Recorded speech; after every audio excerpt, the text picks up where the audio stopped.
দুই অঙ্কের বৃহত্তম এবং ক্ষুদ্রতম মৌলিক সংখ্যার গড় কত? আচ্ছা, দুই অঙ্কের, আচ্ছা মৌলিক সংখ্যার সংজ্ঞাটা কি একটু একটু মনে করে নাও তো, যে মৌলিক সংখ্যার সংজ্ঞা কি?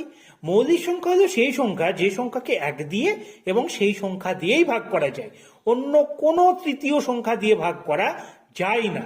তাই তো দুই অঙ্কের, তাই তো দুই অঙ্কের সবচেয়ে ছোট সংখ্যা কত? 10। কিন্তু 10 তো মৌলিক না, 10 হচ্ছে যৌগিক। কেন? 10 2 দিয়ে ভাগ যায়, তাই সবচেয়ে ছোট হচ্ছে 11।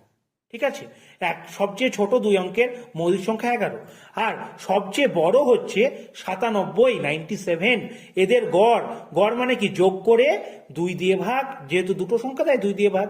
11 আর 97 যোগ করলে হয় 108, তাকে 2 দিয়ে ভাগ করো, ভাগফল হয় 54, অর্থাৎ গড় হচ্ছে 54।